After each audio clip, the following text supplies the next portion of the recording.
Hi. I've forgotten how to do YouTube videos, it's been so long. Speaking of it's been so long, it has been fucking ages since we've done a video. We have another... There's a spider. We have another lucrative viewing video for you today. We hope you enjoyed the intro. That took a lot of time and effort and whatever else. And me not getting up in time for work the next day, but it's fine. Today, we've got a fantastic video. Fuck's sake. It has been far too long since we've done a video. I can't even remember the last time that we did one. Probably a good 6 months or so. Life's got in the way. I have a new job now. Alfie has a new job now. We're ready to return back to actually trying to make some content. I hope you enjoyed the intro. It was very, very long and exciting to make at the same time. And the end product, we're both very happy with. So it's one of those things. But today, we return to the majestic glory of the Corsa C. Here's everything you need to know if you're trying to buy one of these.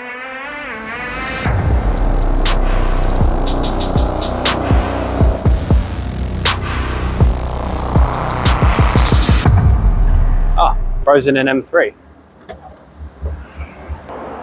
One of the first things when owning a Corsa is that these suffer from water leaks. Water leaks that cannot be caught by a Tesco basket. One of the most common places they leak from is this area up here. These seals around the bottom, you'll find them very commonly on Amazon, Temu, Wish, places like that.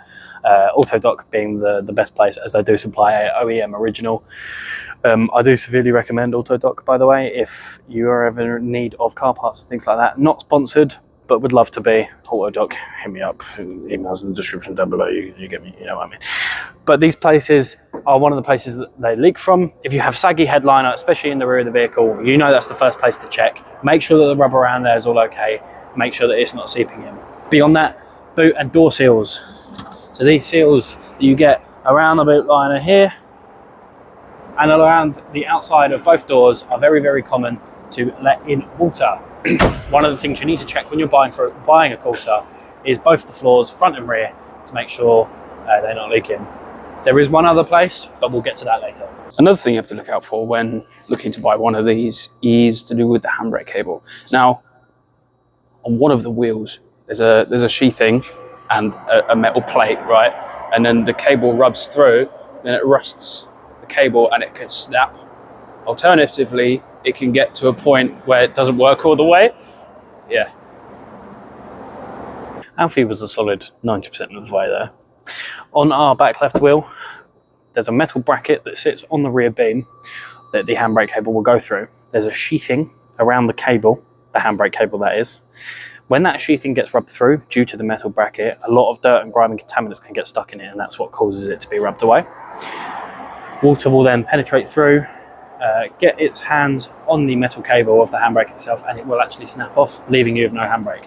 It has happened to me twice, and even with the handbrake on, okay, I actually can't push it this time. That might be because it's in gear. It's not in gear, I just can't push it. Usually I can push it. I promise you, I'm not weak. Hold on, I've got to prove this. Hold on. Right, okay, it's moving. Handbrake. Right, you hear that, yeah? You hear that, yeah?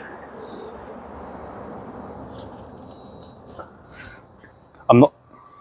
The handbrake's on. What's going on? I promise you I'm not weak. Look out for them handbrakes. Vauxhall timing chains are supposed to last for a lifetime. However, they only last between 70 and 80,000 miles. So if you're considering buying one, look at if the timing chain has been done or ask them to knock the price down. Another common problem with these, going back to the water leaks, brake servo. Underneath this cover is your brake fluid reservoir, as you see there. Behind that is the brake master cylinder and the brake servo. Now, Vauxhall, the geniuses that they are, decided to put a seal back there. And because of that seal, water would leak into the cabin. Mine has that leak, and it has done since I bought it, because you would have seen it in the video of when I bought the car. I can't get this fucking rubber seal back down. Mine has that problem, and I haven't been able to sort it out just yet. Mainly due to laziness, but also I really don't fancy removing all of this madness to then remove the brake servo just to slap a load of Tiger Seal around there. It's definitely a good idea to, especially if it's raining, check around the accelerator pedal area, as that is where it comes through mainly, and just double check that there's no water in the passenger, driver, especially driver's rear footwell. That's where it seems to migrate to the most. That's the main place that they leak, along with the area one that I mentioned. Vauxhalls in general are notorious for oil leaks. You buy an Astra, you buy a Corsa, you buy an Insignia, you buy a Vectra, you buy a Omega, you buy a Cavalier, you buy a Cav, you buy a, oh, I've run out of Vauxhall, Nova, you buy a Tigra. You're going to have an oil leak. It's the way of life. Some of these are known for doing the oil filter housings. However, this being a twin port, it's actually an improvement that they made when they messed around with the cams. However, all Vauxhalls, and this is almost no exception, around this rocker cover here, you see mine's quite wet. I think a lot of mine's coming from the oil cap, but also this bottom part of the rocker cover, the seal does fail. There's been known to have hairline cracks within the rocker cover itself, and they are a main point that they leak from. They're not too dear. You're looking at probably around £65-ish for a decent brand new rocker cover. A gasket is probably between 5 and 10. So in total, you're looking at around £70 for a fix.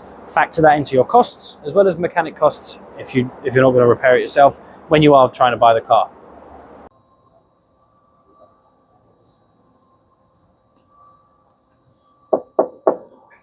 These things cloud up. Now, the cars of this era will have like certain material plastic that like to fade and cloud over time. Now, it's not the most serious thing in the world because you can sand them and polish them back, but it is something to look out for. And if you're going to see one and it's got clouded headlights, it's an easy fix, but you can still knock money down for it.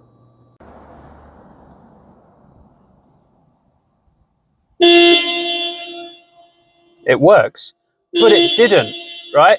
Because Corsa drivers are so angry, they keep pressing the horn, right? And then it wears through this rubber and you can end up with a big hole here and just a little button. So just be careful, look out for it. I believe it's what, a 10, 15 quid fix off of eBay. So nothing major, but still look out for it.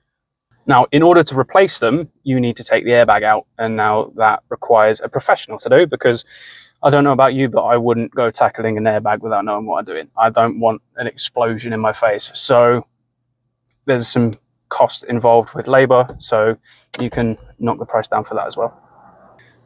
Clear coats. Now, apparently on these it's an issue. Well, if you just look around at an old Corsa C, you'll see most of them have peeling lacquer, whereas if it's a black one or a blue one or a red, they all pretty much have the same issue. It's because Vauxhall cheaps out on the paint and the clear coat they used for these, because they weren't that expensive when they were new. Now, if you do see this as an issue, there's not really a way to bring it back cheaply. So you can use it as a bargaining chip. Now, if the paint / lacquer is peeling on the car you're going to look at, then you can use it as a bargaining chip, because the ways to fix it aren't exactly cheap. Now, if it's too late and you have bought a car with lacquer peel, there's a few things you can do. You can sand it back and spray a new clear coat, or you can get the panel resprayed. Now, on this particular car, it has been resprayed. Not in the best quality, mind you, but it's not terrible. I don't know if you can see, but there's a slight hue of green in comparison to the original paintwork. This is more of a mauve or a purple fleck. This one is more of a green-blue. Now, you can't really tell unless you're really, really trying to look at it. So all in all, I'd say it's not a bad job. Another way is, like I said, sanding, respray, clear coat. Sanding, respray, clear coat, polish that over the top, maybe add a ceramic coating and a PPF. Now, most people apply PPF just around the front and maybe around the sides here where rocks kick up and you can get chips on the paintwork, but personally, as a valeter, I would recommend PPF the whole thing, glass included. Now, they make really good quality PPF now that is crystal clear and looks like regular glass, which is really nice. If you have an expensive car, that is a good option to go with. Now on the roof, you can see that the lacquer is starting to peel. I think this spot here, what you've got to look for is what looks like tiny little pinpricks. Now that's where air is getting underneath the clear coat and it's starting to oxidize the paint. Now at that point, that area needs sanding back, or the whole panel needs sanding back, and you need to respray. But this one, I'd say, has about a year left until it really starts to get noticeable. So that's one thing you have to get on top of if you own one of these. One more thing in regards to paint. So obviously, as Alfie mentioned, I have had this bonnet resprayed. It is that slightly different greenish hue, as again, he also mentioned. Also, from this angle here, if you want to have a quick look, it looks very flat in the center. Also, the scratches in the middle here, I'm going to kill myself. That is rough. Can you see them on camera? That's rough. If you come and stand on this side, you'll have a heart attack. Just quickly. Oh yeah. Oh, That was a dirty bit. the scratch, all the scratches in the paint. See them along here? Oh, look at it. Anyway, as I was mentioning, these are rough. These are horrible. And it is just a little bit flat. When I had this bonnet done, my lovely girlfriend bought me a new replacement bonnet. As obviously I still had to drive the car daily. That replacement bonnet had been involved in an accident, which was unbeknownst to us at the time. So I used that. It was quite stiff to open and close, to be honest. I used that while this one got repaired. This one actually had a lot of micro dents and things like that that needed a lot of filler, a lot of prep work, and he actually had to completely sand back the whole colour. And obviously the clear hasn't laid as nicely as we would have liked. Unfortunately, as much as we wish we could just sand back and relay clear, I don't think at that point, the second it's got under the paint, it will be able to just be re-cleared. Because with that new clear coat, you're going to see all the dents 100 times more, as you're going to have all of that extra clear coat and lacquer that goes within that dent. So it's just not worth it. At this point, it's probably just safer to sand the full thing the whole way back. Filler, re-sand, re-prep, and lay a new base coat over it. I've actually debated wrapping this thing a few times, but there are too many dings and dents that I can't be bothered to fill around it. So if I ever do anything to it, it will be getting resprayed. Let me know in the comments down, but I'll tell you what, fuck it. If our channel, Shed Life, gets to 5,000 subscribers by the end of 2026, it's currently January the 18th or whatever, I will repaint the Corsa a colour that is the top comment of this video. You could say baby poo green. That is the colour it will go. Please don't say that, please, be nice. Electric orange, a Ford Focus ST colour, and I will make this car that colour. Whatever, if we hit 5,000 subscribers by the end of this year. You lot won't do it. You won't. You won't. You won't.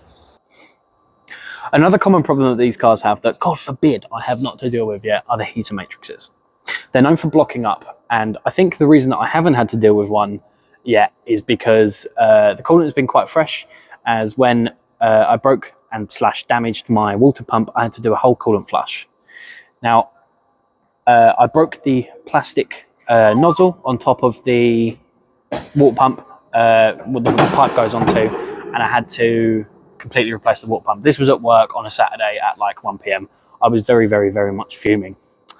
Unfortunately, it's just one of those things.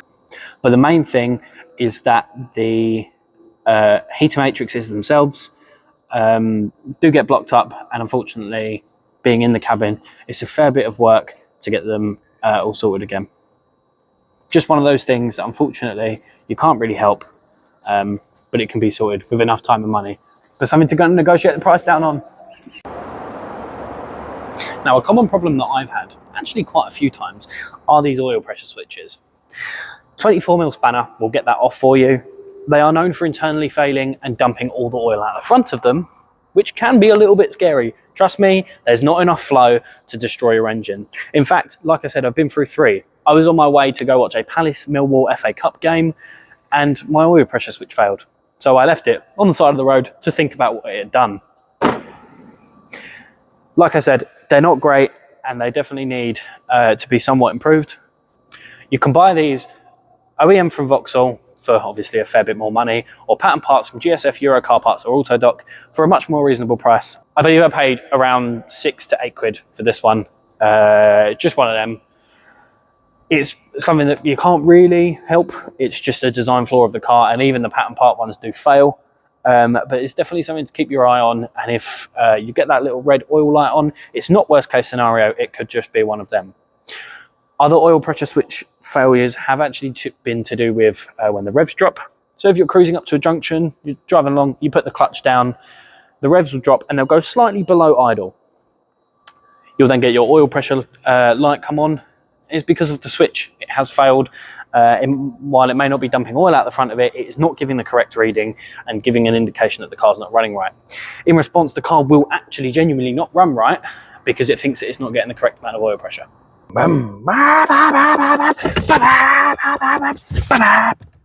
It would die if you had an Easytronic. Luckily, I have the best version of the Corsa, the manual. These came as an Easytronic and a fully auto car. I've driven one of the automatics and they're fairly sound cars. The gearboxes are good, they don't really go wrong a lot. The main problem with them is the actual selector module. They have a D handle that's in around this shape here. There's a little handle that you pull up and then you pull back to go into drive. Now the handles themselves are okay and they actually feel quite nice, especially to rest your hand on while you're driving along. I have driven a few. In fact, when I was looking at buying this, I nearly bought an auto one because it drove lovely. And then the mileage changed from 83 to 22,000. And I didn't really like that, so I didn't buy the car.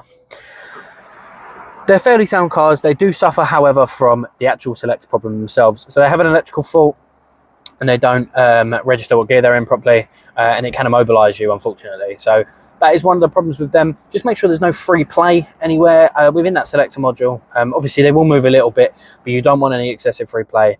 And you want to just make sure you can get it into park, reverse, neutral, and drive, and especially 1, 2, and 3. Just a few times just to make sure it doesn't get stuck or jump out of gear anywhere. Now the Easytronics on the other hand are just bad. Said Easytronic gearboxes don't look that different from manuals, but do not be fooled. They work as a conventional manual transmission, but done automatically. A lot of the new Ups, City Goes and Seat Me's have the same concept, and they all suffer with the same thing. The clutches go, the gears slip, synchros wear through. It's just not worth it. They were abandoned fairly early on in the Corsa C project, and just one of those things that I would just personally avoid, unless you have no other options and you only have an automatic license. Overall, there are a number of things you've got to look out for in the Corsas. Some quite bad, others not as bad. I think overall, it's a really solid car, like all things considered. Especially as a first car. Obviously, I am 22 and I'm still driving this heap of metal on wheels. But she has character. She's been good to me. I've put 26,000 miles on the car now. 3 oil pressure switch failures. 4 sets of bald tyres. That's not the car's fault, though, is it? Don't know what you're talking about. Overall, they're a very, very good value for money, being in the, should we say, £600 to £1,000 price bracket for Absolutely. a decent condition one. I paid £1,100 for this personally. I didn't. I paid £1,450 for this. Ooh. It was quite low miles. You have to consider that every car individually will have its own little quirks, Yep. issues, Yep. And this is just like a general thing that most common things happen. Overall, they're very, very good cars. There's nothing you can really complain about too much on a Corsa, and it just does what it says on the tin.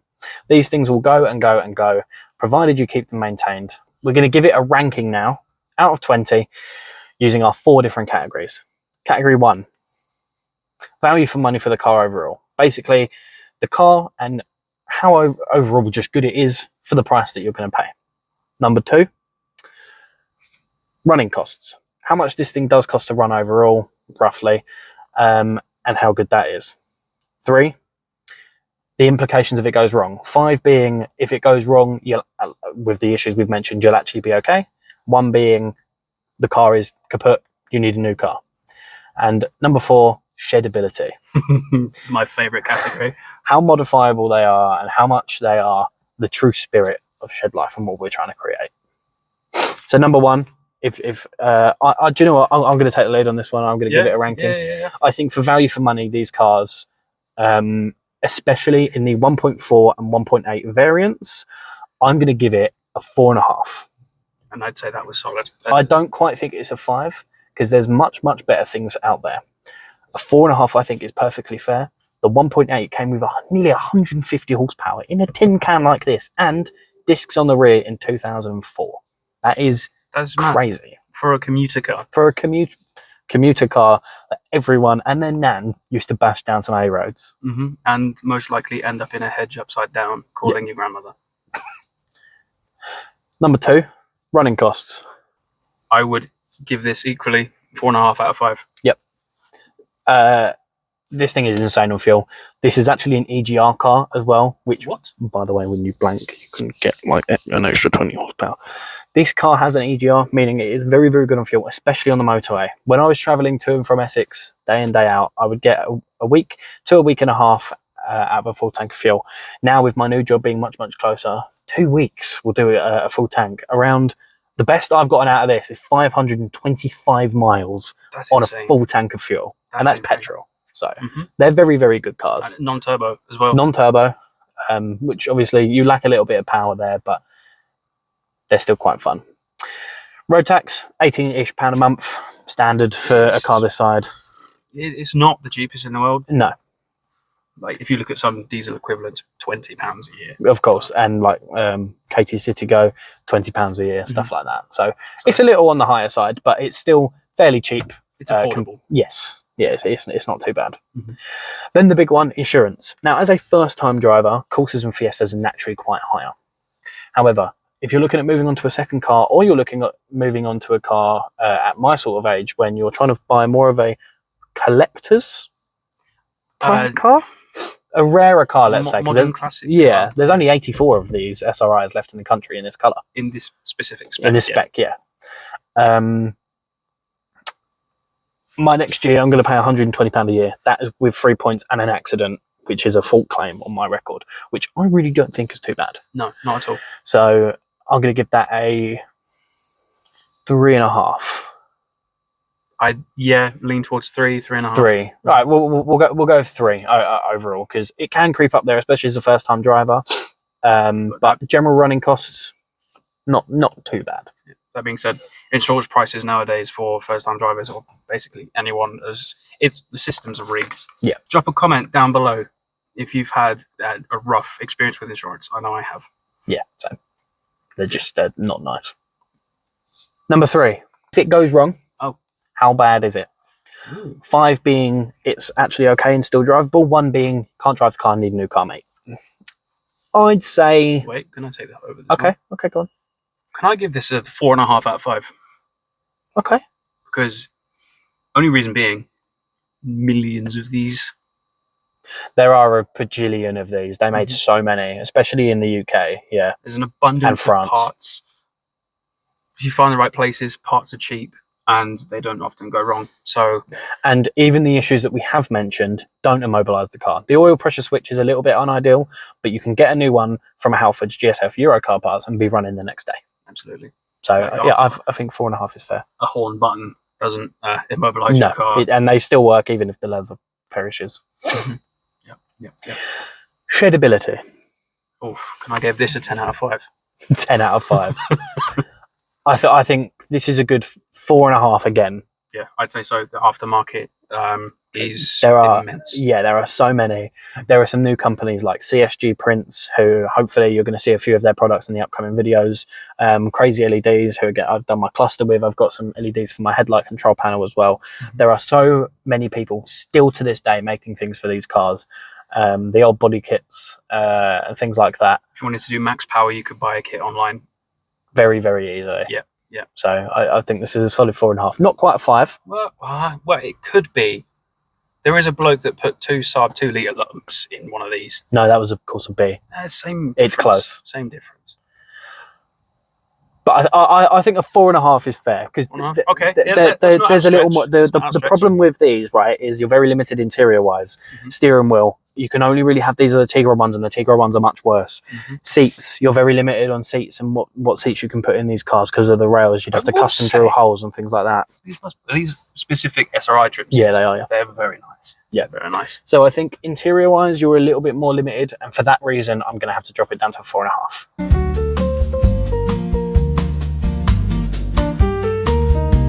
We want to thank you very much again for watching today's video.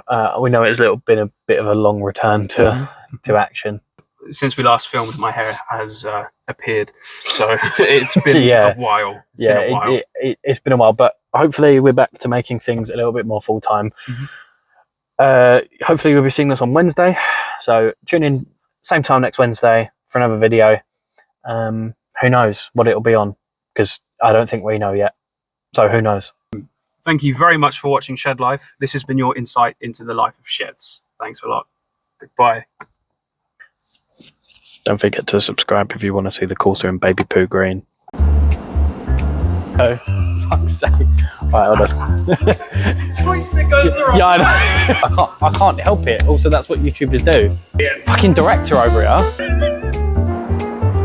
But in these things, they... Oh my god, I've got a case of the Katie. I can't get this fucking rubber seal back down. Help me.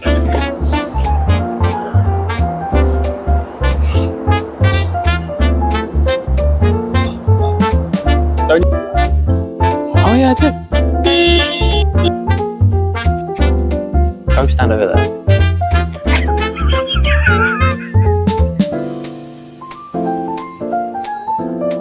Are you charging the other one? Huh? Are you charging? No, I'm not. I'm being really silly. Where is that noise coming from?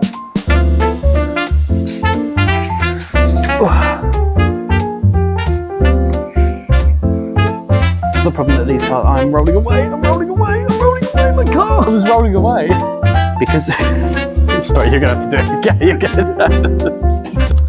Unfortunately, it's just one of those things.